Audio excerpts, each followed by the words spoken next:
Hello my dear viewers, I am Vishwanath Vishwa review.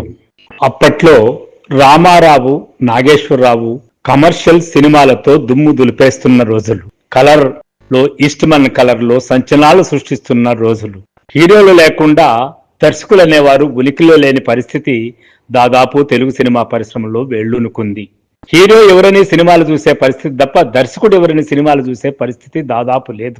ఒకరిద్దరు దర్శకులు తమ ఉనికిని చాటుకున్నప్పటికీ మేల్ డామినేటెడ్ సొసైటీ లాగా దాదాపు హీరో డామినేటెడ్ సొసైటీగా సినిమా పరిశ్రమ వర్ధిల్లిన రోజులవి. అలాంటప్పుడు ఒక పిడుగు లాంటి కథకుడు, దర్శకుడు సినిమా రంగంలో ప్రవేశించాడు. అప్పటికే మాటల రచయితగా పేరు పొందినటువంటి దాసరి నారాయణరావు తొలి ప్రయత్నంగా ఒక సినిమాను చేయాలని నిర్ణయించుకున్నాడు. దానికి కె రాఘవ గారు అంగీకరించారు. కథ చెప్పమన్నాడు. కథ బేషుగ్గా నచ్చింది. ఆ కథే తాత మనవడు.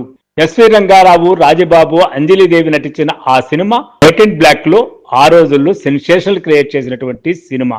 ఒక తెలుగు సినిమా వైభవంగా దాన్ని దర్శకరత్న దాసరి నారాయణరావు గారు తీశారని చెప్పుకోవచ్చు. మొదటి ప్రయత్నం అంటే మనం కూడా ఎవరూ ఊహించలేము. ఏ 10వ సినిమానో 20వ సినిమానో చేసుండేటట్టుగా ఉంటుంది తప్ప అది మొదటి సినిమాగా ఎవరూ ఊహించలేము. అయితే అలాగా తీసి దాసరి అటు ప్రేక్షకుల్ని, ఇటు విమర్శకుల్ని, అటు సినిమా హీరోల్ని ఉలిక్కి పడేటట్టుగా చేసినటువంటి సినిమా తాత మనవడు.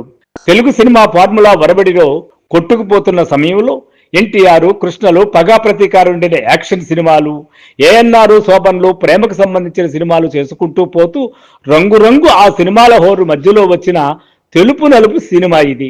పాలకొల్లు నుండి వచ్చి చాలా సినిమాలకు అసిస్టెంట్ డైరెక్టర్ గా, మాటల రచయితగా పనిచేస్తూ అవకాశం కోసం ఎదురు చూస్తున్న దాసరికి ప్రతాప్ ఆర్ట్స్ నిర్మాత కె రాఘవ తొలిసారి నిర్మించే సినిమాకు పనిచేసే అవకాశం వచ్చింది. దాసరి చెప్పిన కథ నచ్చింది. పాత్రదారులు ఎంపిక చేయాలని అనుకున్నప్పుడు ఎస్వి రంగారావు పాత్ర తాతగా రాసుకున్నప్పుడే ఫిక్స్.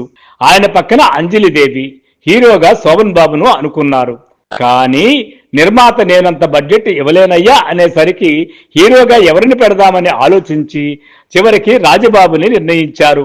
రాజబాబుని ఎప్పుడైతే హీరోగా నిర్ణయించారే అప్పుడే సినిమా పరిశ్రమలో గుసగుసలు, నవ్వులాటలు, వెటకారాలు ప్రారంభమయ్యాయి. రాజబాబుకు కామెడీ స్టారు, అతన్ని హీరోగా చేయడం ఏమిటి, రాఘవకు పొయ్యేకాలం వచ్చిందే అన్నట్టుగా ఎగతాళి చేసిన వాళ్ళు కూడా ఉన్నారు.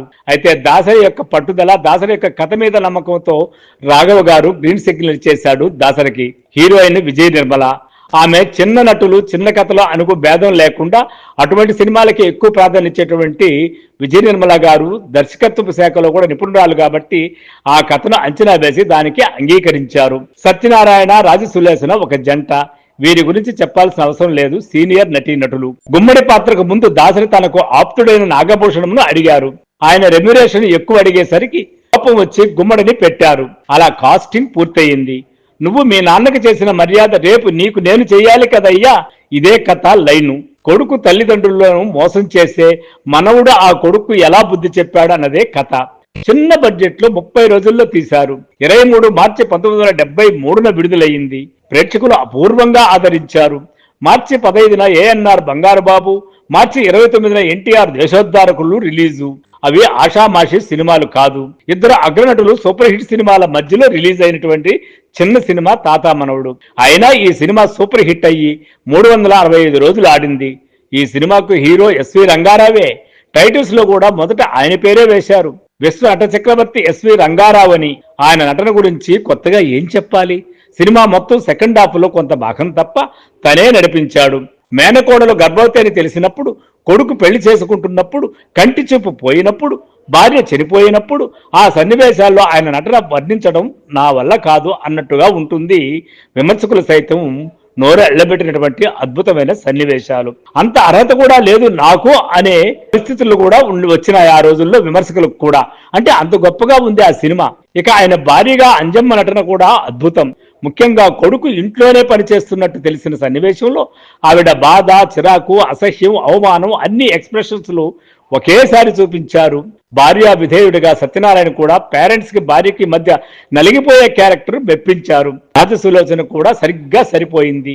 ఇక అప్పటికే పేరు మోసిన కమెడియన్ రాజబాబు హీరోగా ఎక్కడా తనలోని హాస్య నటుడిని కనిపించకుండా కరుణరసము, బాధ, జాలి మాత్రమే ఆ నటనలో చూపించాడు. విజయ నిర్మల రాజబాబు పక్కన హీరోయిన్ గా నటించడము ఆవిడ గొప్ప మనసుకి ఉదాహరణ.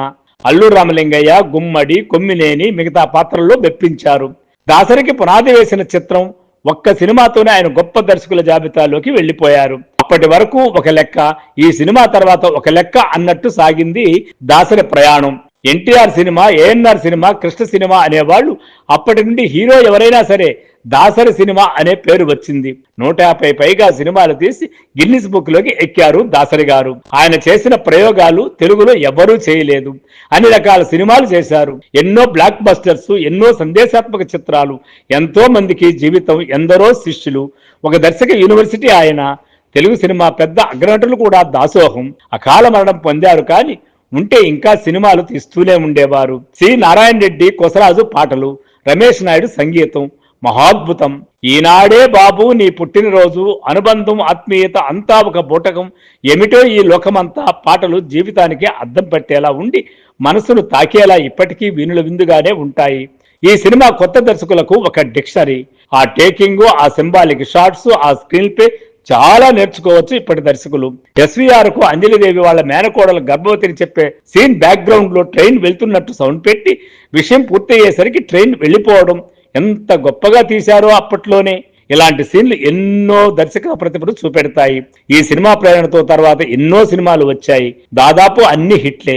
ఏ తరం వారికైనా వచ్చే సినిమా, నచ్చే సినిమా, ఇప్పటి తరాలకు కూడా చూపించవలసిన సినిమా తాతా మనవుడు, కొసమెరుపు, ఎస్వి రంగారావు, కైకాల సత్యనారాయణ, అంజలిదేవి, గుమ్మడి, దాసనారాయణరావు, రాజబాబు, విజయ నిర్మల, వీళ్ళు ఎంత గొప్పవాళ్ళో అందరికీ తెలుసు, ప్రభుత్వాలకి తెలుసు. అయినా ఒక్కరికి కూడా కనీసం పద్మశ్రీ కూడా ఇవ్వలేదు. పద్మశ్రీలు, పద్మభూషణలు ఎలాంటి వారికి ఇస్తున్నారో కూడా మనం చూస్తున్నాం. అలా చిన్న సెటైర్తో మనం ఈ కథనాన్ని ముగించినప్పటికీ స్వయంగా దాసరి గారి దగ్గర అసిస్టెంట్ గా పనిచేసిన నా అనుభవంలో కూడా ఆయన ఎంత మేధావో, ఆయన మాట్లాడే ప్రతి మాట క్యాజెట్ రూపంలోకి ఎక్కిస్తూ ఉంటే నిజంగా ఆ లెజెండు, నిజంగా ఆ క్రియేటరు నా భూతో నా భవిష్యత్ అన్నట్టుగా నడిచే మేధావిలాగా, నడిచే దర్శకుడులాగా, నడిచే పుస్తకంలాగా ఉండేటువంటి దాసరి గారి అనుభవాలు నేను ఎన్నో పంచుకున్నాను. అలాంటి దాసరి గారికి ఇలాంటి కథనాన్ని దూగిపర్తి సుబ్రహ్మణ్యం గారి ద్వారా చేయడం అనేది నాకెంతో సంతోషకరమైన విషయము. Thank you. I am Vishwanath.